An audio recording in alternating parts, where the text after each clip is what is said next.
ഇന്ന് നമ്മൾ കാണുന്നത് സ്പോർട്സ് ആൻഡ് ഗെയിംസ് ഇവന്റ്സ് ആണ്. കായിക രംഗത്ത് പ്രധാനപ്പെട്ട കൂടിവരവുകൾ, അതിനോട് അനുബന്ധിച്ചിട്ടുള്ള പ്രധാനപ്പെട്ട അവാർഡുകൾ, അതാണ് ഇന്ന് നമ്മൾ കാണുക. പ്രധാനമായിട്ട് നമുക്കറിയാം, കായിക മത്സരങ്ങളിലെ ഏറ്റവും പ്രധാനപ്പെട്ടതായി നിൽക്കുന്നത് ഒളിമ്പിക്സ് ആണ്. സമ്മർ ഒളിമ്പിക്സ് ആണ് ആദ്യം നമ്മൾ കാണുക.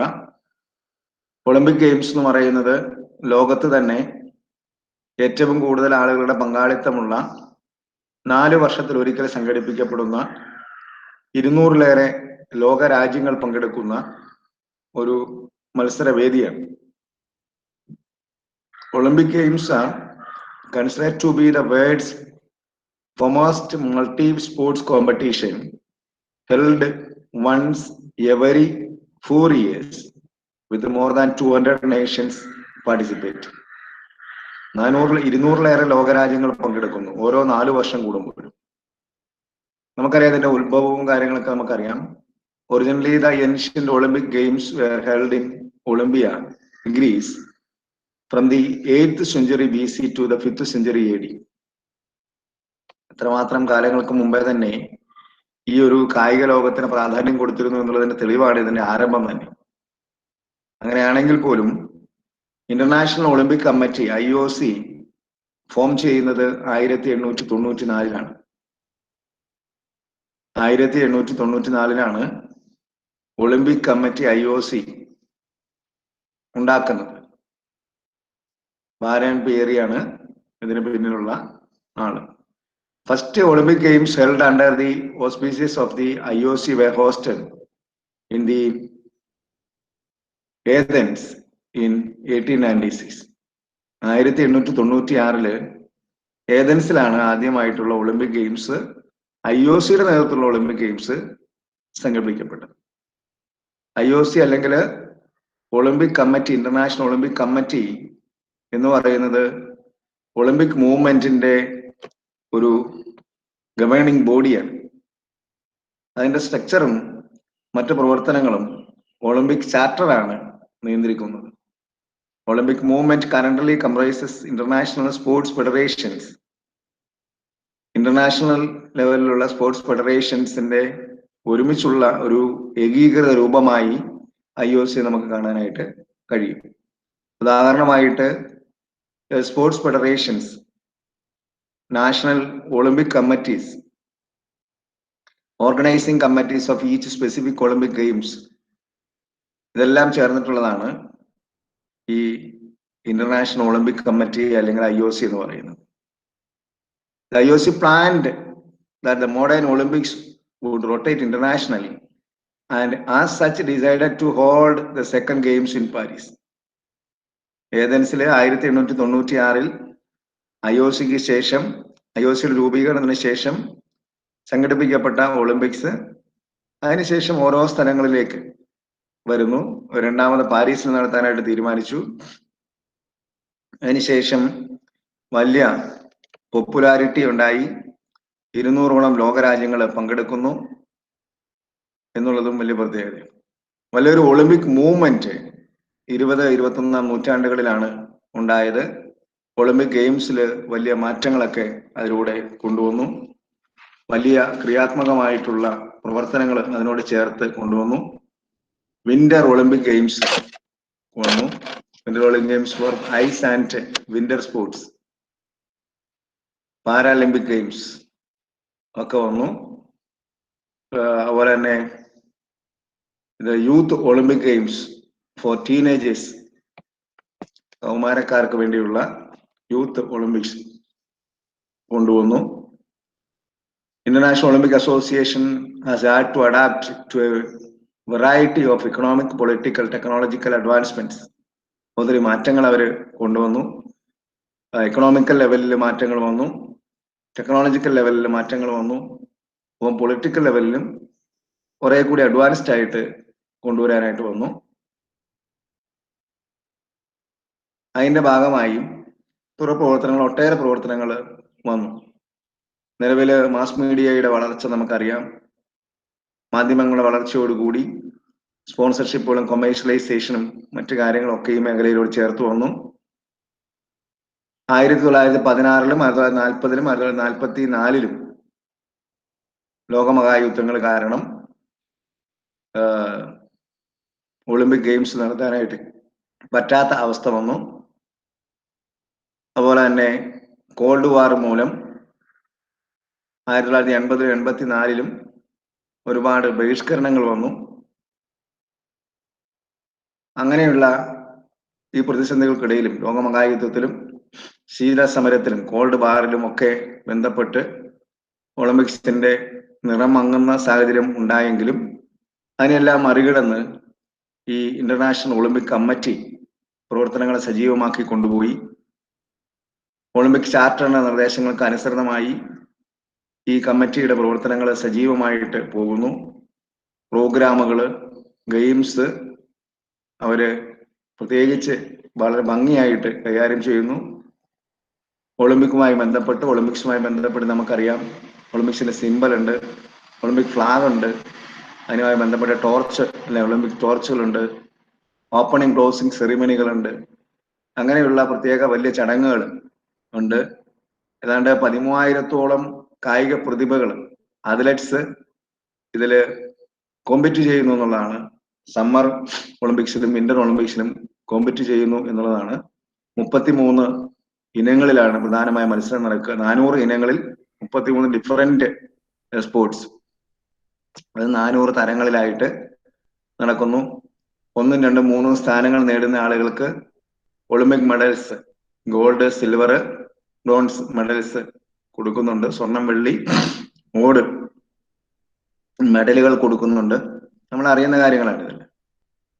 അപ്പം ഇതുപോലെ കാര്യമായ എല്ലാ കാര്യങ്ങളും കൃത്യമായിട്ട് മുന്നോട്ട് പോകുന്നുണ്ട്. ഒരുപാട് മാറ്റങ്ങള്, ചില ആളുകൾ ഒഴിവാക്കപ്പെടുന്നു, ചില ആളുകൾ ചേർക്കപ്പെടുന്നു, ഔദ്യോഗിക ഭാരവാഹികളുടെ മാറ്റങ്ങൾ വരുന്നു. ഈ കാര്യങ്ങളെല്ലാം ഒളിമ്പിക്സുമായി ബന്ധപ്പെടുത്തി നടന്നിട്ടുള്ള പ്രധാനപ്പെട്ട കാര്യമാണ്. ഓരോ 4 വർഷം കൂടുമ്പോഴും 200ഓളം ലോകരാജ്യങ്ങള്, 13,000-ഓളം കായിക പ്രതിഭകള്, 34 വ്യത്യസ്ത ഇനങ്ങളിലായി 400ഓളം മത്സരങ്ങള് സംഘടിപ്പിക്കപ്പെട്ട് ഭംഗിയായി പോകും. ലോകമഹായുദ്ധ കാലഘട്ടത്തും കോൾഡ് വാറിന്റെ കാലഘട്ടത്തും മാത്രമാണ് അല്പം നിറം മങ്ങിയിട്ടുള്ള പ്രവർത്തനങ്ങൾ നമുക്ക് കാണാൻ കഴിയുക.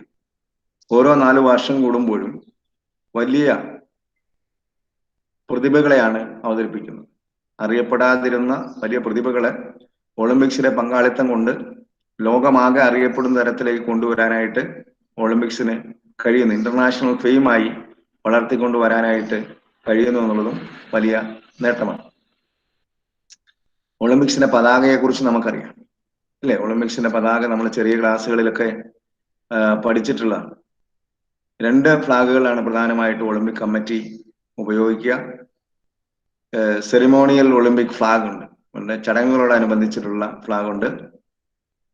വൈറ്റ്, വെള്ള നിറത്തിലുള്ളതാണ്. നമുക്കറിയാം, നമ്മൾ കണ്ടിട്ടുള്ളത് കൊണ്ട് നമുക്കറിയാം, വെള്ള നിറത്തിലുള്ളതാണ്. അപ്പം 5 വളയങ്ങൾ ചേർന്നിട്ടുള്ള അല്ലെ, 5 ഇന്റർലോക്ക്ഡ് റിങ്സ് ആണ് ഒളിമ്പിക് ഫ്ലാഗിൽ ഉള്ളത്. Friendship, unity of the 5 inhabited continents, അത് ഓരോന്നും ഓരോ വളയങ്ങളും ഓരോ നിറത്തിൽ സൂചിപ്പിക്കുക. നിറങ്ങളുണ്ട്, blue, yellow, black, green, red. അപ്പം ഒളിമ്പിക് ഫ്ലാഗ് വെള്ള പശ്ചാത്തലത്തിലാണ് ഈ നിറങ്ങളെല്ലാം കൂടെ ചേർന്നിട്ട് നിൽക്കുക. ഇത് വലിയ പ്രാതിനിധ്യ സ്വഭാവത്തോടെയാണ്. അതിന് പിന്നിൽ നമുക്കറിയാം, കൂടുതൽ ഉയരത്തിൽ, കൂടുതൽ വേഗത്തിൽ, കൂടുതൽ ശക്തിയോടെ എന്ന് പറയുന്ന തരത്തിലേക്ക് ഫാസ്റ്റർ, ഹയർ ആൻഡ് സ്ട്രോങ്ങർ എന്ന് രേഖപ്പെടുത്തിയിട്ടുണ്ട്. ഫാസ്റ്റർ, ഹയർ ആൻഡ് സ്ട്രോങ്ങർ എന്ന് രേഖപ്പെടുത്തിയിട്ടുണ്ട്. ഒളിമ്പിക് എംബ്ലം ഇതിനോട് ചേർന്നിട്ട് നമുക്ക് കാണാൻ കഴിയും. ഇന്റർനാഷണൽ ഒളിമ്പിക് കമ്മിറ്റിയാണ് ഇതിന്റെ ഈ ഒരു ഫ്ലാഗിന്റെ ഉടമസ്ഥര് അല്ല, ഉത്തരവാദിത്തമുള്ള ആളുകള്. ഓരോ ഒളിമ്പിക് ഗെയിംസിലും ഒളിമ്പിക് ഫ്ലാഗ് ഉയർത്തും. അത് അതിന്റെ ഭാഗമായിട്ടാണ്. അത് വളരെ പ്രധാനപ്പെട്ട വലിയൊരു ചടങ്ങായി തന്നെയാണ് കാണുക. ഓരോ സെലിബ്രേഷനുകളിലും ഫ്ലാഗ് ഹോസ്റ്റിംഗ് എന്ന് പറയുന്നത് ഒളിമ്പിക് പതാക ഉയരുന്നു എന്ന് പറയുന്നത് തന്നെ വലിയ ഒരു ചടങ്ങായി ഈ ഒളിമ്പിക്സിനോട് ചേർത്ത് നമുക്ക് കാണാനായിട്ട് കഴിയും. ഒളിമ്പിക് ഫ്ലാഗ് സാധാരണ ഹോസ്റ്റിംഗ് പർപ്പസിന് വേണ്ടി നമ്മൾ ഉപയോഗിക്കുന്നില്ല. അത് ഇന്റർനാഷണൽ ഒളിമ്പിക് കമ്മിറ്റിയുമായി ബന്ധപ്പെട്ട് ക്ലോസിംഗ് സെറിമണിയോടനുബന്ധിച്ചിട്ട് ഫ്ലാഗ് കൈമാറ്റം ചെയ്യപ്പെടുകയാണ്. Ceremonial flag is not used for a hosting purpose. This flag is handed over to the mayor of the city by the president of International Olympic Committee at the time of the closing ceremony. 4 വർഷം കൂടുമ്പോൾ മാറി മാറി വരുന്നു എന്നുള്ള കാര്യം നമ്മൾ പറഞ്ഞു. അങ്ങനെ ഹാൻഡ് ഓവർ ചെയ്യുകയാണ്. This flag shall be under the custody of the mayor of the city till the next Olympics. അങ്ങനെയാണ് അത് പോകുന്നത്. മറ്റൊന്ന് ഒളിമ്പിക് വില്ലേജ് ആണ്. ഒളിമ്പിക് വില്ലേജ്, ഒളിമ്പിക്സ് ഗ്രാമം എന്ന് പറയുന്നതാണ്. During the games, most athletes and officials are housed in the Olympic village. This village is intended to be self-contained home for all the Olympic participants. It is furnished with cafeterias, health clinic, and even locations for religious expressions. മതപരമായ ചടങ്ങുകൾ നടത്താൻ, അവരുടെ ഭക്ഷണ ക്രമീകരണങ്ങൾ നടത്താൻ, ആരോഗ്യപരമായ കാര്യങ്ങൾ നടത്താൻ ഒക്കെയുള്ള ക്രമീകരണങ്ങളെല്ലാം ചെയ്തിരിക്കുന്ന ഗ്രാമമാണ് ഒളിമ്പിക് ഗ്രാമം എന്നറിയപ്പെടുന്നത്. ഓരോ മത്സരങ്ങളോടനുബന്ധിച്ച് ഇതിനുള്ള ക്രമീകരണങ്ങൾ ഉണ്ടാകും. മറ്റൊന്ന് ഒളിമ്പിക് ഫ്ലെയിമാണ്, ദീപശിഖ. അല്ലെ, നമ്മൾ കണ്ടിട്ടുണ്ട് ഒളിമ്പിക് ദീപശിഖ. വലിയ ഭാഗമായാണ് കാണുക, സമർപ്പിക്കാനുള്ള അവസരം. ഒളിമ്പിക് ഫ്ലെയിം എന്ന് പറയുന്നത് ഒളിമ്പിക്സുമായി ബന്ധപ്പെടുത്തി വളരെ പ്രധാനപ്പെട്ട ഒരു ചടങ്ങായി, ഒരു സെറിമണിയാണ് എന്നുള്ളത് നമുക്കറിയാം. ഗ്രീക്കിന്റെ പാരമ്പര്യങ്ങളോട് ചേർത്ത് നിർത്തിയിട്ടാണ് അത് കാണുക. ഒരു ഫിമെയിൽ പെർഫോമറാണ്, ഒരു വനിതാ കായിക താരമാണ്.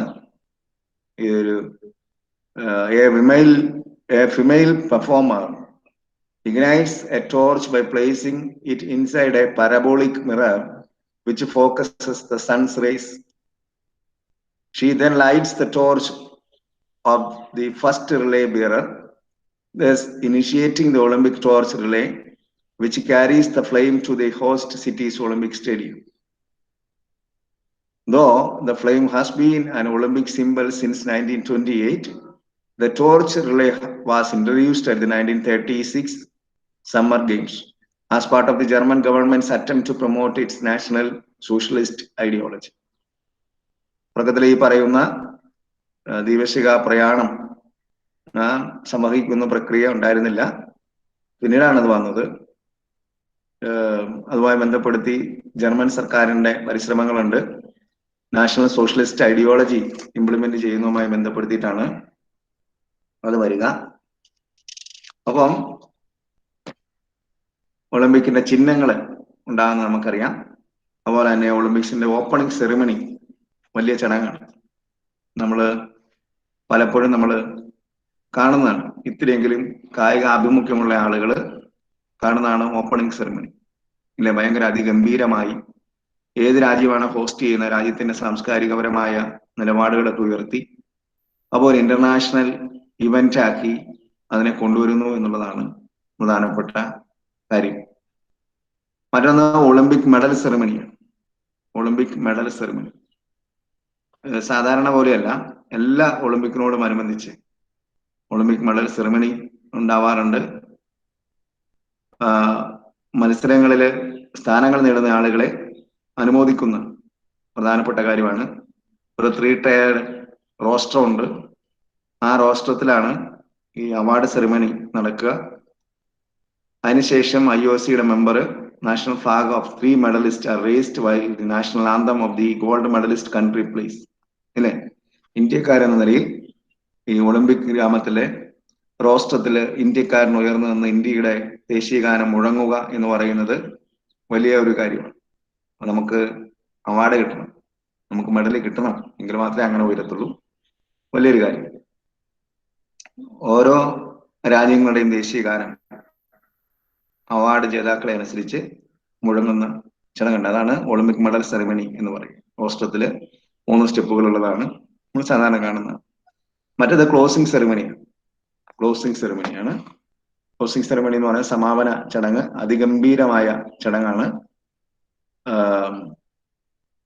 അതിനോടനുബന്ധിച്ച് നടക്കുക.